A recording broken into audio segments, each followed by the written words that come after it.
अस्सलाम वालेकुम आज रनो अस चामन तो चामन सत त्रो अस हंद तो बे हाक चामन सत हाक तो हंद त्रो सत गि मजेदार तो बे गि वायन पक्यो करो शुरू बह गोस पन्निस बागस मज तो अत बरजस्त हंद खचम यह हंद कड़ो अस तो सत कानल हाक यह हाक थोमुत बेलिस बापत तो अत तड़ बह तल सारी वथर तो थो बह जमा कर तो सत कड़ो हंद तह हाक तो हंद कड़ित थो अस यह असल पे शहरत कर तो शहरत कर वन आब ग्राय कड़ने तो मेन्यू बंटनस मज आब यथ हाकस तो हंद कड़ो अस आब ग्राय 5-6 युथ सारी सेख अत चल तो योहे बंटन थो मे गैसस पे अत मज न्यू मे आब तो यथ हाकस तो हंद दिमो अस फकर गो असल पे यथ फकर लगित कड़ो अस यह हाक तो हंद ये आब मज नबर तो फ्यानो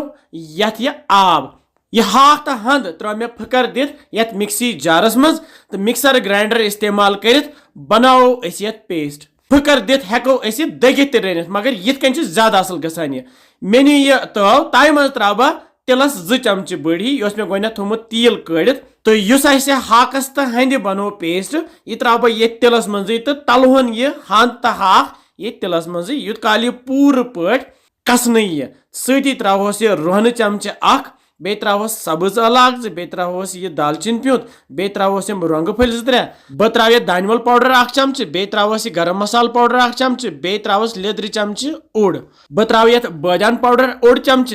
बे त्राव बह यथन मर्चवांगन पाउडर चमच 1 सोरी मसाल त्रत रलावन यथ हाकस तो हंद सत लागो अस बे फ्यूर फ्यूर दिन इत काल यह मसाल यथ सत रल बे त्रावोस यह 1 लीटर आब त्रावन ज्यादा कह तिज खुशक खुशक तैयार कर तो अमे पे असल पे रलित मे चामन निमस 1 किलो तो यस मे तलित थमस गोथ तो अमे पे त्रावो यम चामन चकल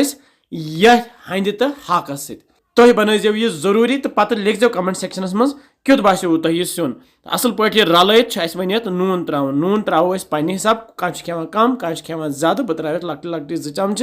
तो अमे पे रलावन बे थवस पे ढकन करवन अस लथि पे 20 to 1 घंटे तैयार तो क्या टाइम गि तुलो पे ढकन थो तुम वुचान रस श्रप्योमुत तो लड़ित यह हंद तो हाक रूदमुत तो चामन ति हुनेम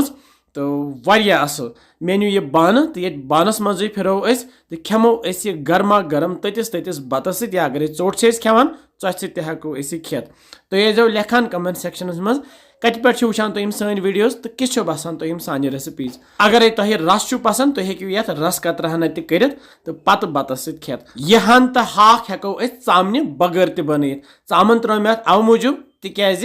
चामन गसान खुश तो इंशाल्लाह समको बे जल्दी बिहो रबस हवाल।